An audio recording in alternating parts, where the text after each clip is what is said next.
پیارے ساتھیو السلام علیکم، کیسے ہو؟ امید ہے کہ آپ سب حضرات خیریت سے ہوں گے۔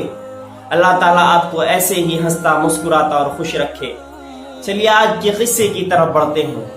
آج کا جو قصہ ہے وہ ایک بہت ہی صابر، ایک بہت ہی شاکر عورت کا قصہ ہے۔ وہ لکھتی ہیں کہ میرے شوہر جو تھے وہ کئی بہت لمبی مدت کے لیے کسی سفر پر چلے گئے۔ ہمارے گھر میں بہت سا فاقہ تھا۔ ہم ایک وقت کھانا کھا لیتے تو دوسرا وقت ہمیں کھانے کے لیے نصیب نہ ہوتا تھا۔ گھر میں میری ایک بیٹی اور میرا ایک ضعیف باپ جو میرے ساتھ رہتا تھا۔ ہم تین لوگ فاقے کے ساتھ اپنی زندگی گزر بسر کر رہے تھے اور اللہ تبارک و تعالیٰ کے سامنے ہاتھ پھیلا کر کے، رو کر کے، گڑ گڑا کر کے اس کا شکریہ ادا کرتے رہتے تھے۔ وہ جیسا بھی ہمیں سوکھا کھلاتا، جیسا بھی ہمیں پیٹ بھر کر کھلاتا، وہ اگر بھوکا رکھتا تو تب بھی ہر حالت میں ہم اللہ تبارک و تعالیٰ کا شکریہ ادا کرتے تھے۔ ایک دن کی بات ہے کہ ہم رات کے وقت میں فاقے سے تھے۔ میری جو بیٹی تھی اس کو بہت تیز بخار آ گیا۔ ہم دونوں پریشان، میں بھی اور میرے والد بھی بہت زیادہ پریشان تھے۔ ہم نے وضو کی، مصلی بچھایا اور اللہ تبارک و تعالیٰ کے سامنے اپنے ہاتھوں کو اٹھا کر کے اس کی صحت کے لیے دعائیں کرنے لگے، فاقے سے بچنے کے لیے کہ اللہ تبارک و تعالیٰ کی کوئی غیبی مدد ہمارے پاس آئے گی، اس کے لیے دعائیں کرنے لگے۔ میں نے ایک پٹی بھگو کر کے اپنی بیٹی کے ماتھے پر رکھی اور 2 رکعت نماز کے لیے میں نے نیت باندھ لی۔ 2 رکعت سے فارغ ہونے کے بعد پھر ایسے ہی میں نے دوسری مرتبہ، پھر ایسے ہی تیسری مرتبہ، کئی مرتبہ میں نے یہ کام کیا۔ اچانک دیکھتی ہوں کہ کنڈی کے کھٹکھٹانے کی آواز آتی ہے۔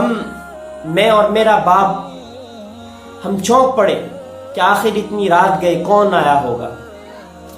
میرے ضعیف باپ نے آگے بڑھ کر کے سوال کیا کہ دروازے پر کون ہے؟ وہاں سے خبر آئی کہ میں ایک ڈاکٹر ہوں۔ اندر آ کر کے اس نے کہا کہ مریضہ کدھر ہے؟ ہم نے اس لڑکی کی طرف اشارہ کیا۔ ڈاکٹر اس کے پاس گیا، اس میری بیٹی کو اس نے چیک کیا، ضروری دوائیں دی اور ایک نسخہ لکھ کر کے ہمارے ہاتھ میں تھماتے ہوئے بولا کہ میری فیس اتنی ہو گئی ہے۔ ہم نے کہا کہ ڈاکٹر صاحب ہم نے تو آپ کو نہیں بلایا تھا۔ وہ چلاتے ہوئے ہمارے اوپر غصہ ہو کر کے بولا کہ آخر یہ فون کس نے کیا تھا جس نے مجھے یہاں پر بلایا ہے؟ ہم نے کہا کہ ہمارے پاس تو کھانے کے لیے بھی کچھ نہیں ہے، ہم آپ کو کیوں کر بلاتے؟ ہم تو خدا کی بارگاہ میں حاضر ہو کر کے اس سے دعائیں کر رہے تھے۔ وہ اپنا سوٹ کیس لے کر کے واپس چلا گیا۔ کچھ وقت کے بعد واپس آ کر کے بولا کہ میں اللہ تبارک و تعالیٰ کی طرف سے میرے دل کے اندر یہ بات ڈالی گئی کہ میں تمہارے گھر آؤں۔ آ کر کے یہاں پر آج کی مریضہ کو میں نے چیک کیا، اس کو دوائیں دی، وہ صحیح ہو گئی۔ مجھے اپنا پورا ماجرا سنائیے۔ وہ عورت کہتی ہے کہ میں نے اس ڈاکٹر کو اپنا پورا ماجرا سنایا۔ پورا ماجرا سنانے کے بعد اس ڈاکٹر نے کہا کہ جب تک تمہارا شوہر، تمہارا خاوند واپس نہ آئے اور مجھے اللہ تبارک و تعالیٰ طاقت دے کر کے رکھے تو تمہاری ہر مہینے کی تنخواہ میرے یہاں سے آ جایا کرے گی۔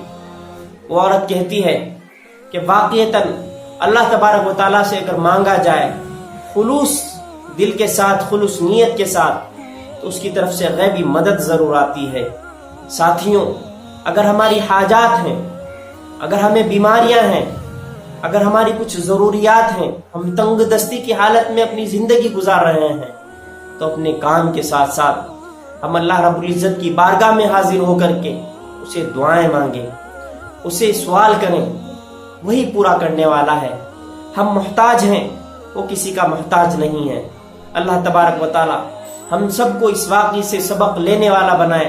ساتھیوں، اگر آپ یہاں تک پہنچ گئے ہیں تو ضرور آپ کو یہ واقعہ بہت اچھا لگا ہوگا۔ اپنے ساتھیوں کو اس واقعے کو پہنچا دے اور مجھے اپنی دعاؤں میں یاد رکھیں۔ السلام علیکم ورحمۃ اللہ وبرکاتہ.